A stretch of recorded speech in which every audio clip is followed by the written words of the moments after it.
எத்தனை சீட்டு ஜெயிப்பாங்கன்னு கேட்டீங்க. இன்னைக்கு தினமலர்ல ஒரு செய்தி வந்திருக்கு. மத்திய உளவுத்துறை எடுத்த சர்வேல டிஎம்கே 90, டிவிகே 70, அதிமுக 35, என்டிகே 1. எங்க அண்ணன் ஜெயிச்சிட்டாரு 1. இழுபறி 38 நிக்குதான். அதுலயும் தாவேகா தான் முன்னிலை. ஓகே. இந்த மத்திய உளவுத்துறையோட அலுவலகம் எங்க இருக்கு தெரியுமா? எங்க சார் இருக்கு? மவுண்ட் ரோட்ல விகடன் ஆஃபீஸ் இருக்கு. உங்களுக்கு தெரியும்ல? நீங்க தான் வேலை பார்த்துருக்கீங்களா? விகடனுக்கு நேர் எதிர்க்க ஒரு பெட்ரோல் பங்க் இருக்கும். பெட்ரோல் பங்க் தான் உளவு. No man, wait. அதுக்கு பக்கத்தில் ஒரு சின்ன சந்து போகும். அது உள்ளே தான் அந்த ஆஃபீஸ் இருக்குது சார். அவ்வளோ பெரிய உளவுத்துறை எதுக்கு சார் அந்த சின்ன சந்துக்குள்ள வைக்க போகிறாங்க? தினமலர் ஆஃபீஸ் அங்கே தானே இருக்கு. அதான் அந்த உளவுத்துறை. அவங்க கூட சரி உண்மையான செய்தியாக இருக்கும்போது உளவுத்துறை. சரி, இப்போ ஏன் தினமலர் இப்படி ஓவரா எழுதிட்டு இருக்காங்க? இப்போ திருப்பி வந்து தாவேக காங்கிரஸ் கூட்டணின்னு எதுனா விளங்குமா? நம்புவீங்களா? ஏதாவது ஒன்று உருட்டணும்ல. ஒரு தினமலரில் ஒரு நாளைக்கு ஒரு நியூஸ், அது இந்த விட்டதை பார்த்து எழுதுகிற நியூஸ் ஒன்று வந்துடணுன்ட்டு தீர்மானமாக இருக்காங்க. இதை கேட்டு திமுக அதிர்ச்சி ஆயிட்டாங்களா? அதில் போட்டு இது வேற. சரி, எத்தனை ஜெயிப்பாங்க சொல்லு? விஜய் ஜெயிச்சிருவாரு. That's fine. வேற 10. அதெல்லாம் அதிகம். 10 9 சார். 1 சார். எப்படிப்பா இருப்பாங்க புரிய வைக்கலாம், கொஞ்சம் இருங்க. ஃபஸ்ட்டு பாஸ்ட் தி போஸ்ட் சிஸ்டம்ன்றது தான் நம்ம சிஸ்டம், சரியா? ஒரு தொகுதியில் எத்தனை சதவீதம் வேண்டும் வெற்றி பெறுவதற்கு?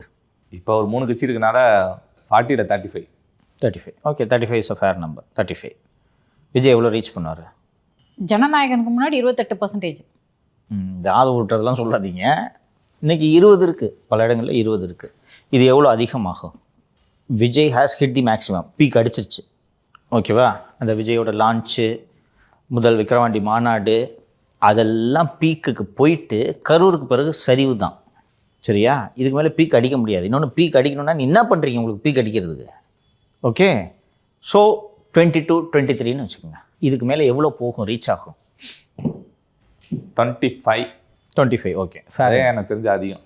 Okay, fair enough. அதிகம் தான் நீ சொன்ன மாதிரி. இனிமேல் டிப்பு தான் ஆகும். வந்து திமுக கூட்டணி கட்சிகள்லாம் சேர்ந்து எவ்வளோ இருக்கும்? ஒரு 30 வரும் சார். 35. அதிமுக கூட்டணி கட்சிகள்லாம் சேர்ந்து அதே 35. 35. இந்த 35க்குள்ளே 100 ஓட்டு 200 ஓட்டு வித்தியாசத்தில் ஜெயிச்சுட்டு போயிடுவாங்க, கரெக்டாக? அந்த அதிமுக திமுகவுக்கு இடையேயான வாக்கு வேறுபாடு, வெற்றியை தீர்மானிக்கும் வாக்குகளின் எண்ணிக்கை 300 400ஆக இருக்கும். விஜய் வேட்பாளர் 20,000 வாங்கியிருப்பார். அந்த 20,000 எதற்கு? இல்லாத ஓட்டுக்கள். சில தொகுதிகளில் டெபாசிட் வாங்குவார்கள், பல தொகுதிகளில் டெபாசிட் வாங்க மாட்டார்கள். எலெக்ஷனுக்கு 10 நாள் நாமினேஷன் லாஸ்ட் டேட் வரைக்குமே நீங்கள் 25 தான் தொட்டிருக்கீங்க. அதை எப்படி வெற்றியாக கன்வெர்ட் பண்ணுவீங்க? ப்ரொபோர்ஷனல் ரெப்ரசன்டேஷன்ற ஒரு சிஸ்டம் இருக்குது, விகிதாச்சார பிரதிநிதித்துவம். ஒரு கட்சி 5% வச்சுருக்குன்னா அவங்களுக்கு 5 எம்எல்ஏ, ஒரு கட்சி 20% வச்சுருக்குன்னா அவங்களுக்கு 20 எம்எல்ஏ, 30% வச்சுருக்க கட்சிக்கு 30 எம்எல்ஏன்றது வேறு. அன்றைக்கி விஜய் வில் பி ரெப்ரசன்டட். இது first past the post system.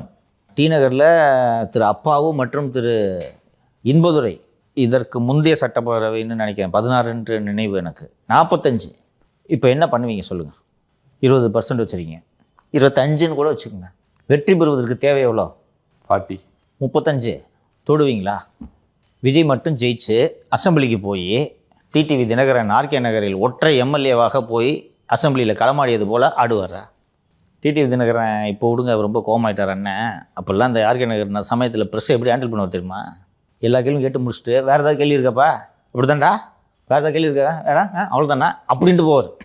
இன்னொன்று, விஜய் மட்டும் ஜெயிப்பார் அப்படின்றது என்னுடைய ஆசை. ஜெயிச்சுவார் நான் நம்புகிறேன். ஒரு சாம் இருக்குமா அந்த தொகுதியில் விஜய் நிற்கிறாருன்னு? அப்போவும் நம்ப மாட்டாங்க இவங்க. எனக்கு காரணம் சொல்கிறேன். திமுக விட்டுருமா, 10 ஜோசஃபை இறக்குவாங்க, 10 விஜய் இறக்குவாங்க.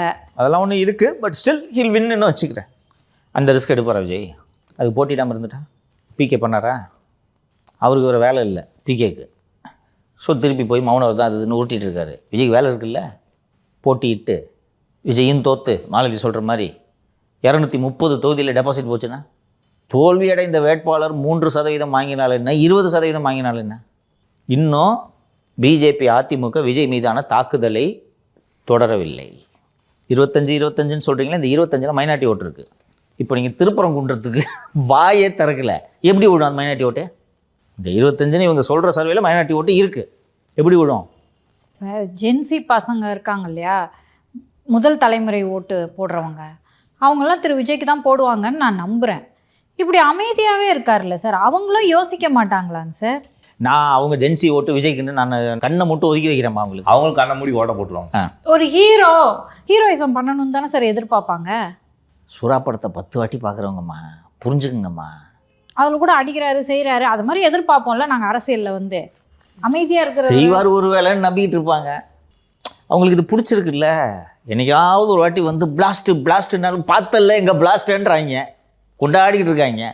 இவ்வளவு நாள் அவர்கள் வெற்றியின் மீது எனக்கு சந்தேகம் இருந்தது. இப்போது அண்ணன் நாஞ்சில் சம்பத் சென்று சேர்ந்த பிறகு எனக்கு அந்த சந்தேகம் தீர்ந்து விட்டது. வெற்றி உறுதி ஆயிடுச்சா? வெற்றி உறுதி. ஊருக்கு பாசறை நடத்துங்கன்னு சொல்லிட்டாராம். நீ நாளைக்கு கட்சி ஆரம்பிச்சு கூப்பிட்டனா வந்துடுவார். ஒரு கார் மட்டும் வாங்கி கொடுக்கணும். நல்ல ஒரு அண்ணன், போகாத கட்சியே இல்லை, நல்ல பேச்சாளர். திரு நாஞ்சில் சம்பத்துக்கு வீடியோ வருமா? அது செங்கோட்டையனோட முடிஞ்சிச்சு. அவரே ஏன்டா சேர்ந்தோன்னு முடிச்சுட்டு உட்காந்துருக்காரு. இப்போ ஃபீல் பண்ணுறாரு செங்கோட்டையன். சும்மா சொல்லாதீங்க, சீரியஸாக சொல்கிறேன்.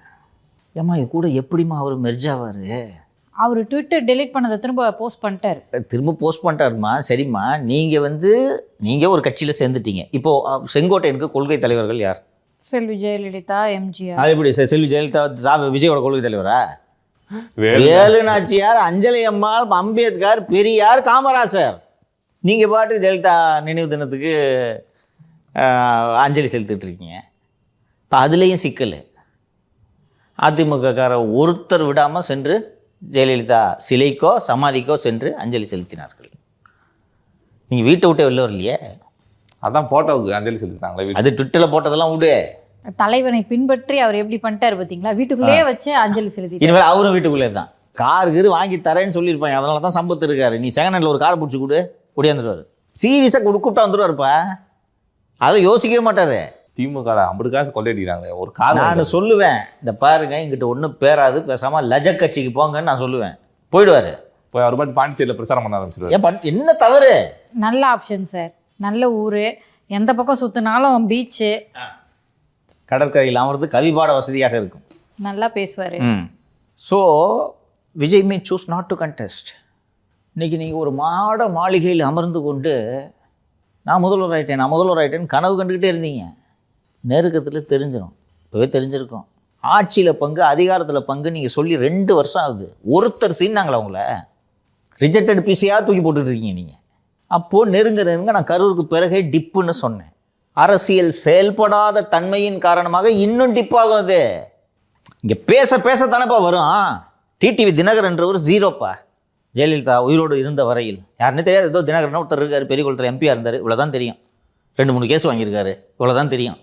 ஜெயலலிதா இறந்த பிறகு அதிமுக திமுக 2 கட்சிகளையும் வீழ்த்தி விட்டு சுயேட்சையாக ஜெயிக்கிறாருப்பா அவரு. வெறும் பேச்சு.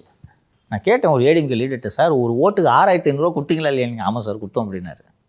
6500 அப்படி கொடுத்தோம். எப்படி சார் தோற்றிங்கன்னா? இல்லை சார் அந்த பீரியடில் வெறும் டிடிவின்னு ப்ரெஸ்ஸில் பேசி அவர் பூரா ஜனங்க இம்ப்ரெஸ் ஆகிட்டாங்க சார். அப்போ அவர் ஜெயிக்கிறாருன்னா தன்னோட அரசியல் கிராஃபை கொஞ்சம் கொஞ்சமாக உயர்த்திக்கிட்டே இருக்காரு.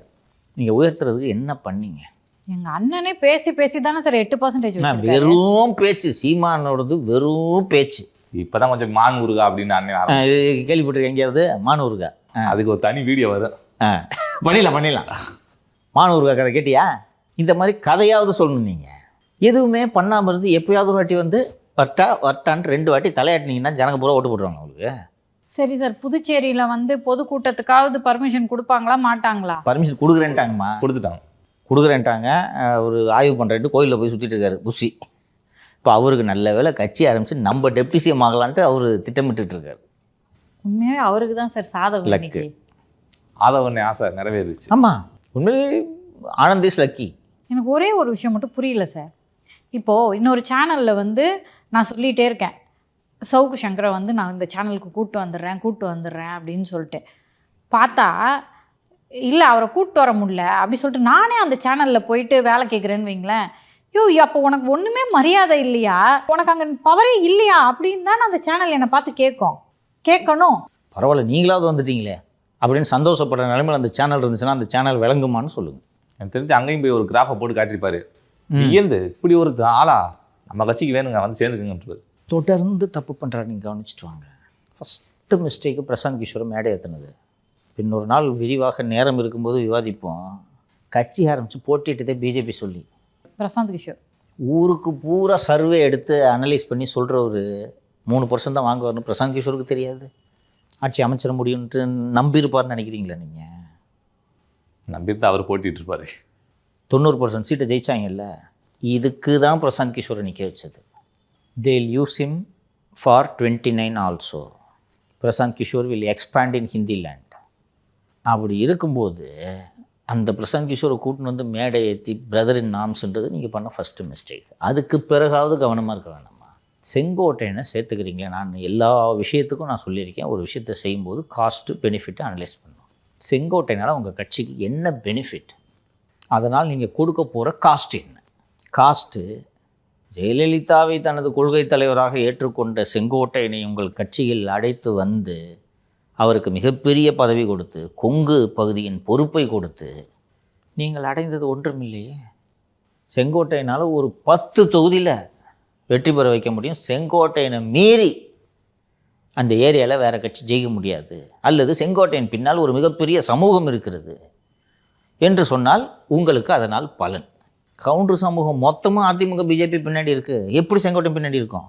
ஏன் ஓபிஎஸ் அவர்களை தூக்கியிருந்தா கூட பரவாயில்ல சார். சாதி, ஓபிஎஸ் அவர்கள் பின்னால் ஒரு மிகப்பெரிய சாதி இருக்குது, தினகரன் பின்னால் ஒரு பெரிய சாதி இருக்குது. அவங்க உங்களை சீண்டலையே. டெல்லிக்கு சென்று விட்டு வந்து விமான நிலையத்திற்கு வந்த பன்னீர்செல்வத்திட்ட வந்து செங்கோட்டையன் சந்திச்சிங்கன்னா அவர் அங்கே போய் சேர்ந்த பிறகு என்கிட்ட பேசலைங்க, நானும் பேசலைங்க. அதுலேயாவது ஜாதி இருக்குது. நீங்கள் குறிவைப்பது தலித் சமூகங்களை, அந்த சமூகத்தை சேர்ந்த தலைவர்களை எதிர்த்திருந்தால் கூட சாதி ஓட்டு வரும்னு நான் சொல்லலாம். இது 2வது மிஸ்டேக். ஆனால் செங்கோட்டையன் காஸ்ட் பெனிஃபிட் ஒர்க் பண்ணியிருந்தாருன்னா காஸ்ட்டை விட பெனிஃபிட் அதிகம் அவருக்கு. காஸ்ட்டே இல்லை, ஆக்சுவலி நினச்சதெல்லாம் செஞ்சுக்கிட்டு இருக்காரு. வந்து 2 கும்பிடு போட்டுட்டு கட்சியில் இருக்கிறதுல பெரிய பதவி வாங்கிட்டு போயிட்டாரு. 2 பதவி அடையாளம் இல்லாமல் இருந்தார். 2 நாள் நியூஸில் வந்துட்டு இருந்தார். போதுமா? சந்தோஷம், இனிமேல் கட்ட வேகம். இன்னைக்கு வெளியே போனால் 10 கேமரா. நான் எதற்காக சொல்கிறேன் என்று சொன்னால் அப்படின்னு பேசிட்டு இருப்போம் ஜாலியாக. என்னதான் அரசியல் பண்ணுறீங்க? வாக்காளர் திருத்தத்தை பற்றி அவ்வளோ தீவிரமாக எதுக்குறீங்க, பிஜேபி பற்றி பேச மாட்டேங்கிறீங்க, தமிழ்நாட்டோட இஷ்யூஸை பற்றி பேச மாட்டேங்கிறீங்க. பிஜேபி திட்டுறதுக்கு ஒரு நல்ல வாய்ப்புல சார் திருப்பி கிடைச்சி அதை விட்டுறீங்க. 2 பேரையும் திட்டலாம் சார். ஆமாம், 14 நிமிஷம் கண்டென்ட் இருக்கு சார். இதில் நம்மளே 1 மணி நேரம் கண்டென்ட் பேசுவோம். ஆமாம். எதுக்கு ஏன் இப்போ வந்து போலரைஸ் பண்ணிட்டு இருக்கீங்க? பேசணும்னா எவ்வளோ பேசலாங்க. ஏங்க அரசியல் கட்சி தலைவர் நினைச்சதெல்லாம் பேசுங்க. சீமான் பேசலையா? மானூர்கான்னு யாராவது கேட்குறாங்களா? ஊர்காவையா? அது அங்கேயே இருக்குது. இங்கே மானூர்கா போட்டால் கொண்டுருவாங்க. அப்போது காங்கிரஸ் குழு முடிவு செய்தது போல் நீங்கள் தமாஸ் கட்சி தானே, அரசியல் பண்ணுறேன்னு தமாஸ் பண்ணிகிட்டு இருக்கீங்க. நீங்கள் எப்போயாவது தீபாவளி பொங்கலுக்கு வெளியில் வந்து யோன்ட்டு போயிட்டு உட்காந்துக்க வேண்டியது. உங்களை நம்பி எப்படி ஜனங்க வாக்களிப்பாங்கன்னு நினைக்கிறீங்க நீங்கள்? கே நேரு அவர்கள் சொல்லியிருக்காரு சார், வீட்டுக்குள்ளே உட்காந்துட்டு விமர்சனம் எழுதுனா மக்கள் எப்படி ஆதரிப்பாங்க? He's right. அண்ணெல்லாம் ஃபீல்டு ஒர்க்கர் தெரியும்ல. எப்போயாவது வெளியில் வர உதயநிதி வந்து வீதி வீதியாக போய் வேலை செஞ்சுக்கிட்டு இருக்காரு. ஆனால் ஆசை மட்டும் இவ்வளோ இருக்குது. 32 வருஷம் தமிழ்நாட்டை ஆண்ட ஒரு கட்சிக்கிட்ட போயிட்டு 2.5 வருஷம் சிஎம் கொடுன்னு கேட்க தெரியுது உங்களுக்கு. அப்போ நீங்கள் எதை நோக்கி போகிறீங்க, எங்கே போக போகிறீங்கிறத புரிஞ்சுங்க. சிஎம்மா கொடுத்துட்டா என்ன சார் பண்ணுவீங்க? ஹையரார்கி கூட தெரியாது, யார்கிட்ட என்ன வேலை வாங்கணும்னு தெரியாது, யார் என்ன வேலை பார்ப்பாங்கன்னு தெரியாது. தேர்தல் ஆணையத்துக்கு லெட்டர் எழுத சொன்னால் உள்ளாட்சி தேர்தல் நடத்துகிற மாநில தேர்தல் ஆணையத்துக்கு லெட்டர் எழுதுறாங்க. அவங்க கட்சி அங்கீகாரமே வாங்கல, எங்களையும் எல்லா கூட்டத்தும் கூப்பிடுங்கன்றாங்க. ஏன் 400 ரவுடி விஜய் அவர்கள் போட்டியிடாமல் தவிர்ப்பதை நோக்கித்தான் இது செல்கிறது. பட் அவர் ஜெயிச்சிருவாருன்னு சொல்றீங்களே சார். ஜெயிச்சுட்டு தனியாக போய் பேசிடுவார் அசம்பிளியில், இல்லையா? எதுக்கு டிடிவி தினகரன் உதாரணமாக சொன்னேன். ஒரு ஆள் 100 மைக்க சமாளிப்பார். இவர் சமாளிப்பாரா? என்ன எம்எல்ஏ ஆவார், சட்டப்பேரவைக்கு போவார், எதிரியை வந்து தோல் மேலே கை வச்சு ஜனகன மன அப்படின்னு தள்ளுவாருன்னு பார்த்தா போக மாட்டாருன்றீங்க. ஜெயலலிதா அவர்கள் முதல்வராக இருக்கும்போது திரு கருணாநிதி அவர்கள் ஒற்றையாளாக எம்எல்ஏவாக இருந்தார் என்று நினைக்கிறேன். அவருக்காக வீல் சேரில் அவர் ஆன பிறகு ரேம்ப்லாம் போட்டாங்க. அசம்பிளி உள்ளே போக மாட்டார், வெளில போய் கைத்து போட்டு வந்துடுவார். ஏன் சார்? அவங்க பவர்ஃபுல்லான லேடி தானே சார். இல்லை என்ன சிக்கலாகும்னு நான் கேட்குறேன். தனியாக போய் மாட்டிட்டு என்ன பண்ணுறதுன்னு. அப்போ இவர் தனியாக போய் அசம்பிளி நின்று பேசிடுவார், இல்லையா? கமலை விட்டுருங்க. கமல் கோயம்புத்தூரில் வானதிக்கு எதிராக வெற்றி பெற்றிருந்தால் ஒத்தையால் போய் அசம்பிளியில் பேசியிருப்பார். தைரியமாக அவர் பேசுவார். எவனுக்கும் புரிய போகிறதில்ல. என்ன பிரச்சனை? எது வேணாலும் பேசலாம். அப்போ எப்படி போட்டி போடுவார்? இவர் தான் ஜெயிப்பார், தெரிஞ்சிடும். இந்த 26, 28ன்றது எலெக்ஷன் நெருக்கத்தில் இப்படி இருக்காது. அலைன்ஸ்லாம் ஷேப் ஆகிடும். இன்றைக்கி தானே ஏடிஎம்கே பிறந்துட்டு கிடக்கு, ஷேப் ஆகிடும் அலைன்ஸு. இன்னைக்கு கிராஃப் கம்மியாக இருக்குது சார். ஜனநாயகம் படம் வார்த்தோம், அப்புறம் பாருங்கள். சரி தெரியும். அது இன்னொன்று தக் லைஃபாக இருந்தால் சொல்ல முடியாதுல்ல. இருக்க 25, 20க்கு போயிடும். 2க்கு போனாலும் போயிடும். தக் லைஃப் மாதிரிலாம் இருந்துச்சுன்னா ஸோ காங்கிரஸ் டீமு சரியாக கணிச்சிருக்குன்னு நினைக்கிறேன். 2 hours என்னமோ டிஸ்கஷனு பேசிட்டு இவங்க தமாஸ் கட்சின்னு முடிவு பண்ணிட்டாங்க. இன்னொன்று, இல்லை நாங்கள் அப்படிலாம் தமாஷெல்லாம் இல்லை, சீரியஸாக அரசியல் பண்ணுறோன்னா என்னையா பண்ணியிருக்கீங்க? என்ன பண்ணியிருக்கீங்க இவ்வளோ நாள்? மற்றது எல்லாத்தையும் விடு, சிபிஐ விசாரணைக்கு எதிராக மனு போட்டிருக்குது ஒரு அரசு, அதை கண்டிச்சிங்களா? உங்கள் தலைக்கு வர கத்தியது. அப்போ இவங்களை நம்பி இந்த பாமர ஜனம், இந்த ஊமை ஜனம் வாக்களித்து விடும். அவர்கள் முட்டாள்கள் என்று நீங்கள் நினைத்து கொண்டிருக்கிறீர்கள். இந்த மக்கள் முட்டாள்கள் அல்ல. அதை எலெக்ஷன் நெருக்கத்தில் அதை புரிஞ்சுக்குவார். புரிஞ்சுக்கிட்டு நான் மட்டும் போட்டி போடல, நமது தோழர்கள் நண்பீஸ் போட்டிடுவாங்கன்ட்டு போயிடுவார். இதுதான் நடக்க போகுது பாருங்க. சரி சார், பொறுத்திருந்து பார்ப்போம். இன்றைய அரசியல் பல நிகழ்வுகளை பேசணும். தொடர்ந்து நாளை பேசுவோம் சார். நன்றி சார். நன்றி சார்.